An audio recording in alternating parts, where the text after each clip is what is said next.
থেকে।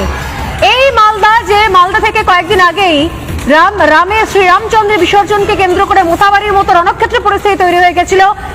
মালদায় প্রাচীন রথের মেলা বন্ধ করলো প্রশাসন। কিছুক্ষণ আগে আমরা সম্প্রীতির কথা বলছিলাম। মমতা বন্দ্যোপাধ্যায়ের মুখোশটা খসে যাচ্ছে। মমতা বন্দ্যোপাধ্যায়ের হিন্দুদের বোকা বানানোর চেষ্টা ধরা পড়ে যাচ্ছে। এইভাবে হিন্দুদের বোকা বানিয়ে হিন্দু মন জয় করা যায় না, কারণ ছত্রে ছত্রে তোষণের রাজনীতি চলে এই বাংলায়। মালদায় প্রাচীন রথের মেলা বন্ধ করলে প্রশাসন। কালিয়াচকের জালালপুর রথের মেলা, দীর্ঘদিনের বহু প্রাচীন কালিয়াচকের জালালপুর রথের মেলা, সেই মেলা বন্ধ করে দেওয়া হলো।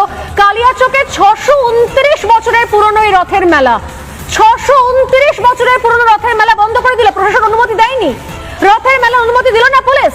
আদালতে যাওয়ার হুঁশিয়ারি উৎসব কমিটির। ঘটনাচক্রে মোথাবাড়ি থেকে মাত্র কয়েক কিলোমিটার দূরে এই রথের মেলা হতো। ভাবুন, মোথাবাড়িতেও পুলিশ দাঁড়িয়েছিল সামনে, তারপরও কিভাবে মিথ্যে উস্কানি দিয়ে সেখানে বাড়িঘর জ্বালানো হয়েছিল।